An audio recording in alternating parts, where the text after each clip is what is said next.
ఓం శ్రీమాత్రే నమః. ఈరోజు వీడియోలో కలశం అఖండ దీపం పెట్టుకొని నవరాత్రులు 9 రోజులు పూజ లేదా మొదటి 3 రోజులు లేదా మొదటి 5 రోజులు పూజ ఏ విధంగా చేసుకోవచ్చో ఈ వీడియోలో అయితే చూపిస్తున్నాను. వీడియో అయితే స్కిప్ చేయకుండా ఎండింగ్ వరకు చూడండి. ఆల్రెడీ నవరాత్రి డేట్స్ కానీ లేదా నవరాత్రి అలంకరణలు అఖండ దీపం ఎలా వెలిగించాలి ఇవన్నీ కూడా వీడియోలు చేశానండి. ఒకవేళ ఏమైనా కావాలి అంటే మన ఛానల్లోనే చెక్ చేయండి. ముందుగా అయితే కలశం అఖండ దీపం పెట్టుకుని పూజించే వాళ్ళు కొంచెం నియమనిష్టలతో ఉండాలండి. ఉపవాసం ఉండి పూజ చేసుకోవాలి. అదేవిధంగా మనం ఆల్రెడీ ఎటువంటి నియమాలు పాటించాలో వీడియో అయితే చేశానండి. ఆ వీడియో డిస్క్రిప్షన్లో లింక్ ఇస్తాను, ఒకసారి చెక్ చేయండి. ముందుగా అయితే ఈరోజైతే నేను కలశం అఖండ దీపం పెట్టుకొని సంపూర్ణ పూజా విధానాన్ని ఈరోజైతే చూపిస్తున్నాను. వీడియో అయితే స్కిప్ చేయకుండా ఎండింగ్ వరకు చూడండి. యూస్ఫుల్ అనుకుంటే మీ ఫ్రెండ్స్ అండ్ రిలేటివ్స్కి షేర్ చేయండి. ముందుగా మనం ఇంటిని శుభ్రపరచుకొని ఉంటాం కదా. నవరాత్రులు అనగానే దేవుడి మందిరంలో కూడా మనం పీట ఎక్కడైతే వేస్తామో అక్కడ పసుపు నీళ్ళతో కానీ గోమయంతో కానీ లేదా గంగాజలంతో కానీ శుచిగా శుభ్రం చేసి ముగ్గు వేసుకోవాలి. దానిపైన పీట వేయాలి. పీట పైన కూడా ముగ్గు వేసి ఒక మంచి చీర కానీ బ్లౌజ్ పీస్ కానీ పరుచుకోవాలి. ఎర్రండి అయితే మంచిది, లేదు అంటే పచ్చ పసుపు ఇలా ఏ రంగైనా పర్వాలేదు. దానిపైన అమ్మవారి ఫోటో కానీ విగ్రహం కానీ ఏది ఉంటే అదే పెట్టుకోవచ్చు. ఒకవేళ అమ్మవారి ఉగ్ర రూపం కదండి మేము ఫోటో పెట్టము అనుకుంటే లలితాదేవి, పార్వతీదేవి, లక్ష్మీదేవి ఇలా అమ్మవారిలో ఏ ఫోటో ఉన్నా సరే పెట్టుకోవచ్చు. పెట్టుకొని మంచిగా పూజ అయితే చేసుకోవచ్చు. చూస్తున్నారు కదా, నేనైతే పీట పైన అమ్మవారిని అందంగా అలంకరించి పెట్టుకున్నాను. అమ్మవారికి వేప కొమ్మలంటే చాలా ఇష్టం. వీలైతే దొరికితే ఈ నవరాత్రులు 9 రోజులు కూడా గడపలకు వేపాకులను కట్టడము, మామిడి తోరణాలు కట్టడము, అదేవిధంగా అమ్మవారి దగ్గర కూడా వేపాకులు పెడితే అమ్మవారు స్థిరంగా ఉంటారు, అంటే ఇంట్లో కొలువై ఉంటారు అంటారు. ఇక కలశం సగం నీళ్లు నింపుకోవాలి. నింపుకొని కొంచెం పసుపు, కుంకం, గంధం, పచ్చకర్పూరము, జవ్వాది, ఒక పుష్పము, 2 అక్షంతాలు వేసి ఇలా తోరాన్ని కట్టుకోవాలి. ఇక్కడ పసుపు కొమ్ము కూడా కట్టుకోవచ్చండి. పసుపు కొమ్ము కట్టుకోవచ్చు. అదేవిధంగా మామిడి తోరం కూడా కట్టుకోవచ్చు. లేదా ఎర్రని తాడు అమ్ముతారు, అదైనా కలశానికి మొత్తానికి బంధం రక్ష కట్టాలన్నమాట. కట్టి ఇలా నేనైతే అష్టలక్ష్ములు ఉన్నారు అందుకని బొట్లు అయితే పెట్టుకున్నాను. మీరు కూడా పసుపు కుంకంతో అందంగా అలంకరించుకోవాలి. పంచపల్లవంబులు అంటే మామిడి ఆకులు కానీ లేదా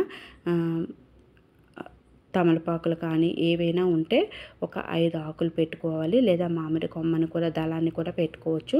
పెట్టుకొని ఇలా కొబ్బరికాయకి మంచిగా నిండుగా పసుపు రాసుకుంటారు, లేదు అంటే ఇలా కూడా రాసుకోవచ్చు అన్నమాట. పసుపు కుంకంతో అలంకరించుకొని ఒక బ్లౌజ్ పీస్ ఇలా మడత పెట్టుకోవాలి.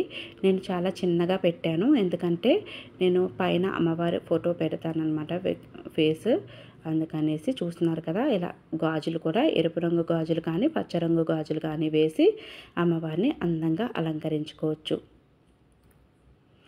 ఈ 9 రోజులు కూడా పూజ చేసేవాళ్ళు కలశాన్ని అస్సలు కదపకూడదు. నేనైతే ఫోటో కింద బియ్యం అయితే వేయలేదు. బియ్యం వేయకపోతే మనం ఫోటోని కదుపుకోవచ్చు అనమాట. కానీ పూలమాలలు అవి వేస్తాను కదా, అందుకని ఫోటోకి అయితే నేను వేయలేదు. నేను ఎప్పుడు కూడా కలశం కింద బియ్యం వేస్తాను. ఇలా బియ్యం పోసి బియ్యంలో కొంచెం పసుపు, కుంకుమ, అది 2 అక్షంతాలు వేసి కలశ స్థాపన చేసుకోవాలి. ఇలా కలశాన్ని పెట్టుకున్న అనంతరం మనం అన్నీ కూడా పూజా సామాన్లు అన్నీ కూడా మనం రెడీ చేసుకోవాలి. ఇక చూస్తున్నారు కదా, ముందుగా అమ్మవారికి పసుపు కుంకంతో అందంగా అలంకరించుకున్నాను. తర్వాత నిండుగా ఈ నవరాత్రులు 9 రోజులు కూడా అమ్మవారికి పసుపు కుంకం పెట్టండి. ఎక్కడైతే కలశం ఆసనంగా ఏర్పాటు చేశానన్నమాట, కలశం ఆసనం అమ్మవారి కోసం. చూస్తున్నారు కదా, ఇలా అందంగా అలంకరించుకొని కొంచెం జవ్వాది వేయాలి.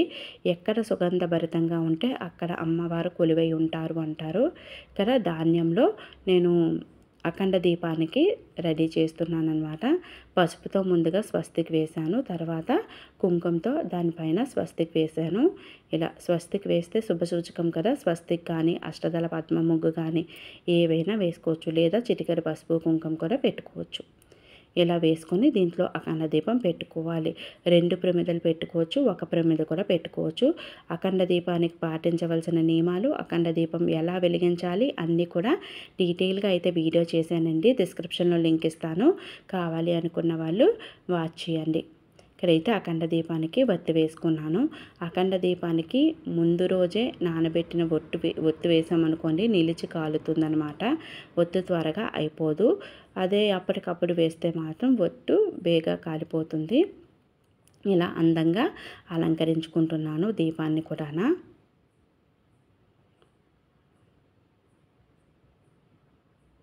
ఇక అమ్మవారి పీఠం ఒక్కసారి వేసిన తర్వాత ఈ 9 రోజులు కూడా ఆ పసుపు కుంకాలు అలాగే ఉంచుకోవాలి, కలశాన్ని అలాగే ఉంచుకోవాలి.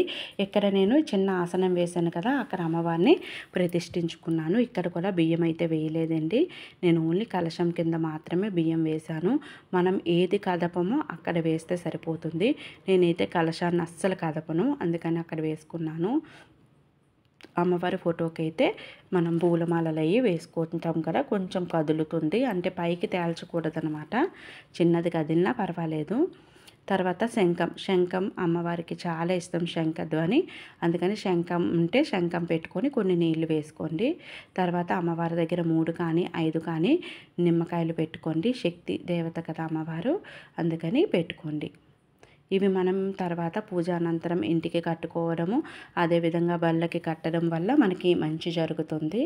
దీపారాధనకి సిద్ధం చేసుకోవాలి. మనం అఖండ దీపం వెలిగించాం కదా అని నిత్య దీపారాధన చేయకుండా ఉండకూడదు. ముందుగా దీపారాధన అయితే చేసుకోవాలి. పీఠం పెట్టి పూజ చేస్తున్నామక్క, మేము నిత్య దీపారాధన చెయ్యాలా అని అంటే, మనం దేవుడి మందిరంలో పెడితే నిత్య దీపారాధన చేయకుండా నార్మల్గా చేసుకోవచ్చు. దేవుడి మందిరం పీట పైన కాకుండా సపరేట్గా పీట వేస్తే నిత్య దీపారాధన చేసిన అనంతరం మనం ఇక్కడ పూజ చేసుకోవాలి. ఇక్కడైతే మంచిగా దీపారాధన చేసుకొని దీపలక్ష్మికి పూలు అక్షంతాలు సమర్పించి నమస్కరించుకోవాలి. ఇలా నమస్కరించుకున్న అనంతరం విఘ్నేశ్వరుని తలుచుకొని విఘ్నేశ్వరునికి మంచిగా పూజ చేసుకోవాలి. పంచోపచార పూజ, షోడశోపచార పూజ. షోడశోపచార పూజ చేస్తే చాలా మంచిది. స్వామివారికి ధ్యానం చేసి ఆవాహన చేసి ఆసనం, పాద్యం, అర్ఘ్యం ఇలా అన్నీ కూడా సమర్పించాలి. పంచామృత స్నానం ఇలా అన్నీ కూడా స్వామివారికి కూడా సమర్పిస్తే చాలా మంచిది. ఈరోజు వీలైతే పసుపు గణపతిని పెడితే మంచిది, కానీ 9 రోజులు ఉండరు కదా. నా దగ్గర అయితే విగ్రహం ఉంది, నేను ఎప్పుడు కూడా విగ్రహం పెట్టుకుంటాను. పసుపు గణపతి అయితే మనం ఏ రోజుకి ఆ రోజు కదిపేసి పెట్టుకోవాలి తప్పకుండా. స్వామివారికి అన్నీ కూడా సమర్పించి ధూపం సమర్పించి మంచిగా నమస్కరించుకొని మంత్రపుష్పాన్ని సమర్పించాలి. అనంతరం స్వామివారికి నైవేద్యం సమర్పించాలి. కిందే 2 అరటిపళ్ళు అయితే పెట్టేశాను. తర్వాత అమ్మవారిని కూడా ధ్యానం, ఆవాహన ఇవన్నీ కూడా ఆసనం వేసి అమ్మవారికి పాద్యం, అర్ఘ్యం అన్నీ కూడా సమర్పించాలి. అమ్మవారి పైన అన్నీ కూడా మనం నీళ్లు చల్లి, అక్షంతాలు చల్లి, పుష్పం వేసి ఇలా మనం అన్నీ ఒక్కొక్కటి అమ్మవారికి సమర్పిస్తున్నట్టుగా తలుచుకోవాలి. ఇలా తలుచుకొని ముందుగా అమ్మవారి దగ్గర, అమ్మ నీ దగ్గర ఈ 9 రోజులు లేదా ఈ 5 రోజులు 3 రోజులు మేము అఖండ దీపం వెలిగించాలి అనుకుంటున్నాము. ఎటువంటి విఘ్నాలు కలగకుండా, ఆటంకాలు కలగకుండా చూడమని అమ్మవారికి నమస్కరించుకొని సంకల్పించుకొని మంచిగా అఖండ దీపాన్ని వెలిగించాలి. అఖండ దీపం వెలిగించిన తర్వాత తప్పకుండా మనం పటిక చిప్స్ కానీ పటిక బెల్లం కానీ నివేదన చేసుకోవాలి. అఖండ దీపానికి ముందే కొబ్బరికాయ మాత్రం కొట్టుకోవాలి. కొబ్బరికాయ కొట్టాకే అఖండ దీపం వెలిగించాలి. తర్వాత నేను అమ్మవారికి పూజ అయితే చేస్తున్నాను. అమ్మవారికి అర్చిస్తున్నాను అనమాట. పుష్పాలతో అర్చించవచ్చు. అష్టోత్తరం చదవడానికి అన్ని పుష్పాలు లేకపోతే, పూలు లేకపోతే ఎర్రని అక్షంతాలు కానీ లేదా కుంకుమతో కానీ, కుంకుమ పూజ సాయంత్రం చేస్తే అమ్మవారు ఉగ్ర రూపంలో ఉంటారు కదా, శాంతింప చేసినట్టు అవుతుంది. అందుకని నేను కుంకుమ పూజ ఎప్పుడు కూడా సాయంత్రం చేస్తాను. ఉదయం అయితే అమ్మవారికి వీలైనన్ని పుష్పాలు, చిట్టి గాజులు లేదా పెద్ద గాజులు ఇలా ఒక్కొక్కటిగా వేసి పూజ చేసుకోవచ్చు. 108 సమర్పించి అష్టోత్తరాలు చదువుకోవచ్చు. ఇక్కడైతే అమ్మవారికి ఈరోజు గులాబీలు, చామంతులతో పూజ అయితే చేస్తున్నాను. ఇవే పుష్పాలు ఉండాలని లేదు. ఒకవేళ వీలైతే అమ్మవారికి ఇష్టమైనది ఆ రోజు సమర్పిస్తే అమ్మవారు సంతోషించి మనకు అనుగ్రహిస్తారు. ఒక్కొక్క పుష్పం పెట్టి అమ్మవారికి నమస్కరించుకోవాలి.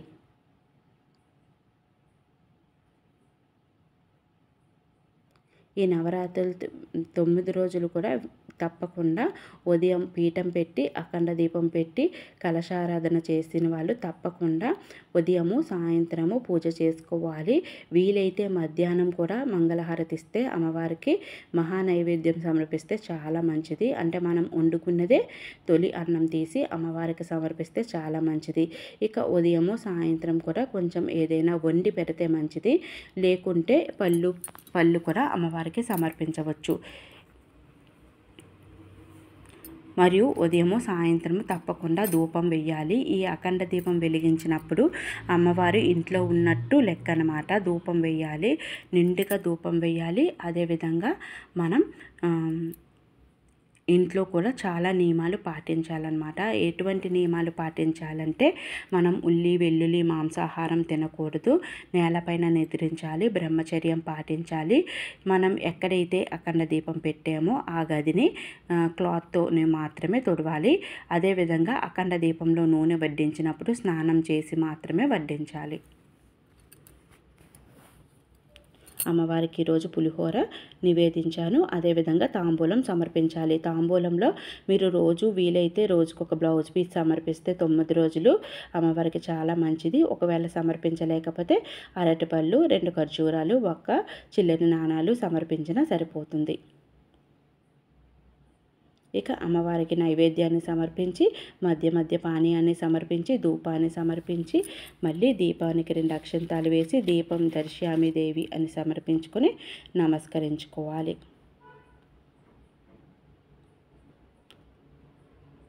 తర్వాత అమ్మవారికి మంగళహారతి ఇచ్చి మనం మంచిగా ఆత్మ ప్రదక్షిణ చేసుకొని అమ్మవారికి నమస్కరించుకోవాలి.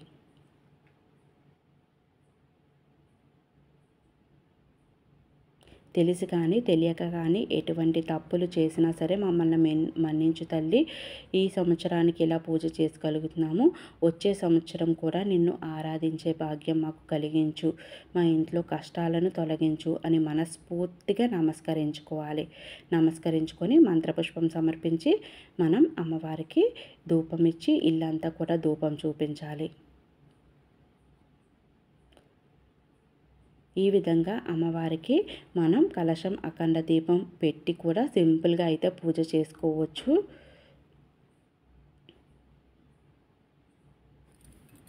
ఒకవేళ అష్టోత్తరాలు రావు అనుకునే వాళ్ళు అష్టోత్తరానికి బదులు మీరు ఓం శ్రీమాత్రే నమః అనుకుంటూ పుష్పాలను సమర్పించవచ్చు. ఓం శ్రీమాత్రే అంటే అందరూ అమ్మలు వస్తారు, ఏమీ పర్వాలేదు, ఆ ఒక్క మంత్రం చాలు. లేదా ఓం శ్రీ దుర్గాదేవియే నమః అనే మంత్రాన్నైనా చదువుకుంటూ మనం మంగళహారతి కానీ అన్నీ కూడా ఈ మంత్రాన్ని చదువుకుంటూ చేసుకోవచ్చు. అష్టోత్తరాలు కూడా దుర్గా అష్టకం చదివితే ఈ 9 రోజులు చాలా మంచిది. వీలైతే చదువుకోండి. చూశారు కదా, ఈ విధంగా మనం సింపుల్గా అమ్మవారికి పూజ చేసుకోవచ్చు. ఉదయము సాయంత్రం కలశం అఖండ దీపం ఇవేవి కదపకుండా నిర్మాల్యాలన్నీ తీసేసి మళ్ళీ కొత్త ప్రసాదాన్ని అమ్మవారికి పూజ అయితే చేసుకోవాలి. ఈ విధంగా మనం పూజ చేసుకున్నట్టయితే అమ్మవారి అనుగ్రహం తప్పకుండా కలుగుతుంది. మీరు అనుకున్న కోరిక తీరుతుంది. మరొక చక్కటి నవరాత్రి వీడియోతో మళ్ళీ కలుద్దాము. అంతవరకు సెలవు. ఓం శ్రీమాత్రే నమః.